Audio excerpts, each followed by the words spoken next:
إن الحمد لله نحمده ونستعينه ونعوذ بالله من شرور أنفسنا ومن سيئات أعمالنا من يهده الله فلا مضل له ومن يضلل فلا هادي له وأشهد أن لا إله إلا الله وحده لا شريك له وأشهد أن محمدا عبده ورسوله أما بعد فإن خير الحديث كتاب الله وخير الهدي هدي محمد صلى الله عليه وسلم وشر الأمور محدثاتها وكل محدثة بدعة وكل بدعة ضلالة وكل ضلالة في النار۔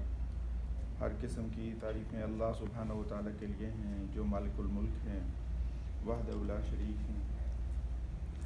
ہم اللہ سبحانہ و تعالیٰ کی عبادت کرتے ہیں، ان گنت بے شمار درود و سلام اس ہستی مقدس پر جن کا نام امام الانبیاء محمد صلی اللہ علیہ وسلم۔ اعوذ باللہ من الشیطان الرجیم۔ قرآن میں اللہ سبحانہ و تعالیٰ کا ارشاد فلا یتدبرون القرآن ولو کان من عند غیر اللہ لوجدوا فیہ اختلافا کثیرا افلا یتدبرون القرآن ام علی قلوب اقفالها افلا یتدبرون القرآن ام علی قلوب اقفالها ان الذین ارتدوا علی ادبارهم من بعد ما تبین لهم الهدى الشیطان سول لهم واملا لهم ان الذین یتلون کتاب اللہ، یقیناً وہ لوگ جو اللہ کی کتاب کی تلاوت کرتے ہیں۔ قرآن میں اللہ سبحانہ و تعالیٰ کا ارشاد کہ یقیناً وہ لوگ جو اللہ کی کتاب کی تلاوت کرتے ہیں۔ اس بات کو ایک حدیث کے ذریعے سے سمجھاتا ہوں، حدیث پر غور کریں۔ سنن ابو داود میں ہے، عقبہ بن عامر رضی اللہ عنہ بیان کرتے ہیں رسول اللہ صلی اللہ علیہ وسلم نے صحابہ کو مخاطب ہو کے فرمایا، آپ نے ان سے کہا کہ کسی بندے کو یہ صلی اللہ علیہ وسلم کہ کس بندے کو یہ پسند ہے کہ وہ صبح سویرے اپنے گھر سے نکلے، وادی بطان میں جائے اور دو بڑی بڑی کوہنوں والی اونٹنیاں بغیر کوئی گناہ کیے، بغیر کوئی رشتہ داری توڑے اس کو مل جائیں، کس کو یہ پسند ہے؟ تو صحابہ اکرام رضوان اللہ تعالیٰ علیہم اجمعین نے فرمایا کہ اللہ کے نبی یقیناً یہ بات ہر ایک کو پسند ہے۔ تو آپ صلی اللہ علیہ وسلم نے فرمایا کہ تم میں سے کوئی ایک صبح سویرے اٹھ کر مسجد کیوں نہیں آتا؟ رسول اللہ صلی اللہ علیہ وسلم نے فرمایا کہ وہ اللہ کے گھر میں آ کر کتاب اللہ کی 2 آیتیں سیکھ لے، یہ اس کے لیے 2 اونٹنیاں حاصل کرنے سے افضل ہیں۔ 3 آیتیں سیکھ لے، یہ 3 اونٹنیاں حاصل کرنے سے افضل ہیں۔ 4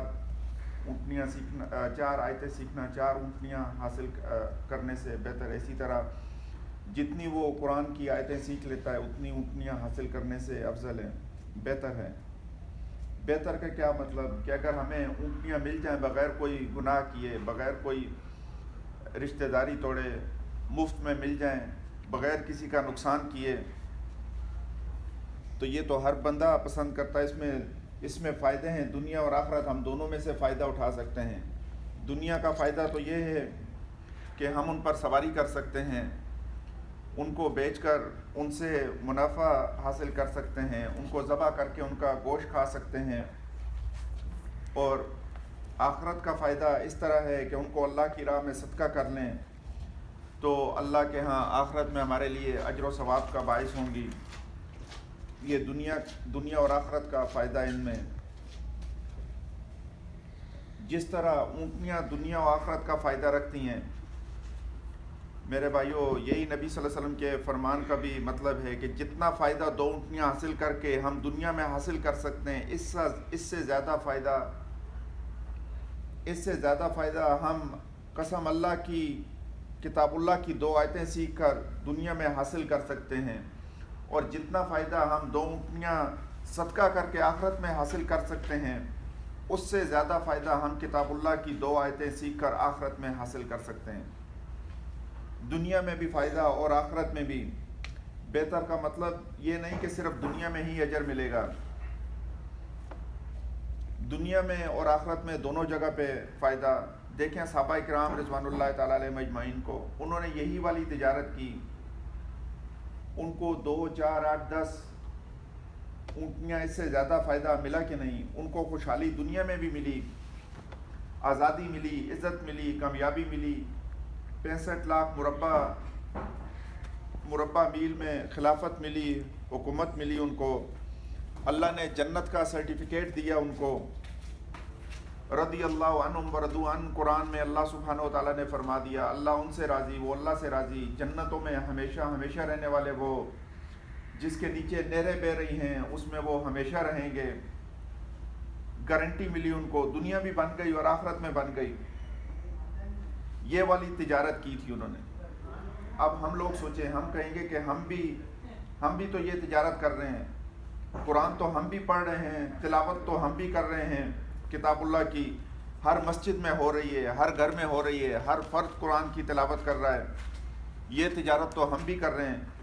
تو میرے محترم بھائیوں، یہ وہ تلاوت نہیں جو ہم کر رہے ہیں، یہ وہ تجارت نہیں ہے جو ہمارے گھر میں ہر بندہ کر رہا ہے۔ اکثر مساجد میں، ہمارے گھروں میں ہو رہی ہے، اکثر مساجد میں جو کتاب اللہ کی تلاوت ہو رہی ہے، یہ تلاوت وہ تجارت نہیں جو کہ ہر فرد کر رہا ہے، اور نہ اس لیے قرآن اتارا گیا تھا۔ یہ سمجھنے والی بات ہے۔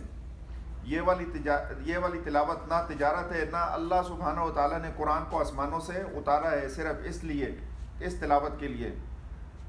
تو پھر وہ کون سی تلاوت ہے جو تجارت ہے؟ اور جس تلاوت کے لیے اللہ سبحانہ و تعالیٰ نے قرآن اتارا ہے، یہ وہ تلاوت ہے جو محمد صلی اللہ علیہ وسلم امام الانبیاء نے اپنے صحابہ اکرام رضوان اللہ تعالیٰ علیہ مجمعین کو سکھائی، اور جو صحابہ نے اپنے شاگردوں کو سکھائی تھی۔ جو تلاوت امام الانبیاء نے صحابہ کو سکھائی، ان سے کروائی، اور صحابہ نے پھر اپنے شاگردوں سے کروائی، وہ تلاوت تجارت ہے۔ وہ کون سی تلاوت تھی؟ اس تلاوت جس کے لیے اللہ سبحانہ و تعالیٰ نے قرآن اتارا۔ ابو عبد الرحمن رحمۃ اللہ تعالیٰ علیہ ایک جلیل القدر تابعی ہیں، وہ کہتے ہیں ہمیں ان لوگوں نے قرآن پڑھایا جنہوں نے ڈائریکٹ امام الانبیاء صلی اللہ علیہ وسلم سے پڑھا تھا۔ عثمان بن عفان رضی اللہ تعالیٰ عنہ، عبداللہ بن مسعود رضی اللہ تعالیٰ عنہ، اور بھی صحابہ کے نام لیے۔ ہم نے ڈائریکٹ ان سے قرآن سیکھا۔ ہم قرآن کی 10 آیتیں پڑھتے تھے، اور 10 آیتیں پڑھ کر ہم اگلی آیتیں شروع نہیں کرتے تھے جب تک کہ ہم جان نہیں لیتے تھے کہ ان 10 آیتوں میں ہمارے رب نے ہمیں کیا حکم دیا ہے، کس چیز کا حکم دیا اور کس چیز سے روکا ہے، ہمارے لیے حلال کیا ہے، حرام کیا ہے، اس میں ہمارے لیے ماں باپ کے کیا آداب سکھائے گئے ہیں، ہمسایوں کے حقوق، ہمارے کاروبار، معاملات، عبادات، سیاست اور معیشت کے طریقے رب نے کیا سمجھائے ہیں۔ جب تک ہم ان 10 آیات کے اندر مالک الملک نے جو کہا ہے وہ سمجھ نہیں لیتے تھے، سمجھ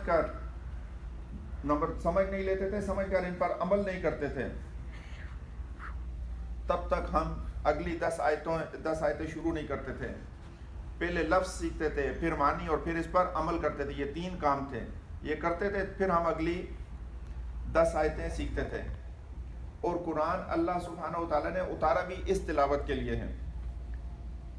جس طرح اللہ سبحانہ و تعالیٰ نے قرآن میں فرمایا، یہ بابرکت کتاب ہم نے اس کو اتارا ہے دنیا میں تاکہ لوگ اس کی آیتوں پر غور کریں، تدبر کریں، اس کی آیتوں کو سمجھیں، تاکہ عقل والے اس کتاب سے رہنمائی لیں، اپنے عقیدے میں لیں، اپنے معاملات میں، عبادات میں رہنمائی لیں، اپنی سیاست میں اور معیشت میں رہنمائی لیں، اپنی معاشرت میں، اپنے ہیئر سٹائل میں، اپنے گھر میں لباس، اپنی پوری زندگی کے ہر شعبے میں اس کتاب کی رہنمائی لیں۔ ہر قدم پر ہم نے یہ کتاب اس لیے اتاری ہے۔ اور آج یہ والی تلاوت ہمارے معاشرے میں ہو رہی ہے کیا؟ یہ والی تو تلاوت ہے ہی نہیں، ہم صرف لفظی تلاوت کرتے ہیں۔ اللہ اکبر۔ میرے محترم بھائیوں، ہمارے ہاں کون سی تلاوت ہے؟ لفظی تلاوت، جو قاری صاحب نے ہمیں بچپن میں یاد کروا دی، ہماری زبان پر الفاظ رٹے رٹائے لگوا دیے، ہم وہی بس مرتے وقت تک وہی رٹے رٹائے الفاظ پڑھتے رہتے ہیں۔ اللہ ماشاء اللہ، ہمیں نہیں معلوم کہ مالک الملک نے ہم سے کس چیز کا تقاضا کیا ہے، بات کیا ہو رہی ہے، ہمارے جو میں پڑھ رہا ہوں کیا پڑھ رہا ہوں۔ قرآن تو اس تلاوت کے لیے اترا ہی نہیں تھا۔ یہ لفظی تلاوت،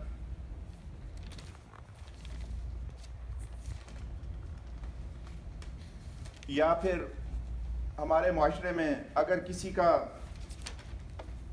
حق مارنا ہو تو قرآن پہ ہاتھ رکھ کے، اس لیے عدالت میں جا کر اگر جھوٹی قسمیں اٹھانی ہوں تو اس لیے دنیا میں اب قرآن اگر رہ گیا ہے تو صرف ان باتوں کے لیے۔ یا پھر میرے محترم بھائیوں مردوں کو پارسل کرنے کے لیے قاری صاحب کو گھر میں بلا کے ان سے پڑھوا لیا جائے۔ آپ دیکھ لیں ہمارے معاشرے میں اکثر لوگ ایک بہت زیادہ جو کہ آج کا قرآن کو دیکھ کے بھی نہیں پڑھ سکتے، لفظی تلاوت والا بھی سلسلہ تقریباً ختم ہو گیا ہے۔ آپ دیکھ لیں بلکہ ہمارے ملک کے حکمران جو اسلام کے نام پہ بنا پاکستان، ایسے ایسے وزراء بھی آئے جو کہ سورہ اخلاص بھی نہیں پڑھ سکتے تھے، قسمیں اٹھا کر کہتے تھے کہ اللہ کی قسم، قرآن کی قسم اٹھاتا ہوں جس میں 40 پارے ہیں، پتہ ہی نہیں ہے قرآن میں 30 پارے ہیں، یہ 40 پارے ہیں۔ ایسے ایسے ہمارے حکمران، اور یہ اسلام کے نام پہ بننے والا ملک۔ تو آج کل کس چیز کی تلاوت ہو رہی ہے؟ سوشل میڈیا کی، فیس بک، یوٹیوب، ٹویٹر کی تلاوت ہو رہی ہے۔ جوانوں کو دیکھیں، بوڑھوں کو دیکھیں، بچوں کو دیکھیں، عورتیں، مرد، عورتیں، ٹائم ہی نہیں ہے قرآن کے لیے، نہ نماز کے لیے، نہ گھر میں بوڑھے والدین ہیں ان کی خدمت کے لیے فرصت ہی نہیں ہے۔ تلاوت ہو رہی ہے فیس بک کی، سوشل میڈیا پہ، اسی لیے رہ گیا ہے قرآن ہمارے معاشرے میں۔ یا پھر تعویذ لکھ کر گلے میں ڈال لیں، یا پھر اس کو گھول کر پی لیں، یا بازو پہ باندھ لیں، قرآن اس لیے رہ گیا ہے۔ یا پھر اگر مردے بخشوانے ہوں تو اس لیے رہ گیا ہے۔ اللہ اکبر۔ یا پھر قرآن رہ گیا ہے مسجد میں، مدرسے کی الماریوں میں، اچھے سے غلاف میں، ریشمی لباس میں اس کو رکھ کے بند کر دیں، بس رمضان میں ہم جائیں گے 2-4 گھنٹے پڑھ کے اور پھر چھوڑ دیں۔ ہماری 20، 40، 60، 70 سال کی عمریں ہیں، سب کی بات کر رہا ہوں، پوری امت کی بات کر رہا ہوں کہ کیا قرآن نے جو میری زبان کا حدود اربع متعین کیا ہے، کیا میری زبان قرآن کی اس تعلیمات کے مطابق استعمال ہو رہی ہے؟ میری آنکھیں، میرے کان، میرے ہاتھ، میری ٹانگیں قرآن کی تعلیمات کے مطابق چل رہی ہیں؟ میرا کاروبار، میری نوکری تعلیمات کے مطابق ہیں جو قرآن نے کہا ہے؟ دکان، فیکٹری، بازاروں میں جا کے دیکھ لیں، کیا کتاب اللہ کے مطابق چل رہی ہیں؟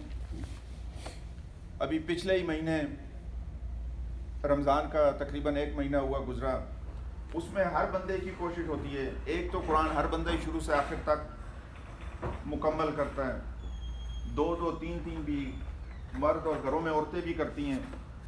اس میں ہر بندہ اپنا محاسبہ خود کرے کہ میں نے الف لام میم سے والناس تک پڑھا، میرے اندر کوئی تبدیلی آئی، میرے گھر کے اندر کوئی تبدیلی آئی، میرے کاروبار کے اندر کوئی تبدیلی آئی ہے، یا میں تو ویسے ہی ہوں جیسے قرآن شروع کرنے سے پہلے تھا، نہ ہی میرا گھر کا ماحول بدلا، نہ ہی میرے اپنے معاملات بدلے، نہ ہی میرا اپنا لائف سٹائل بدلا۔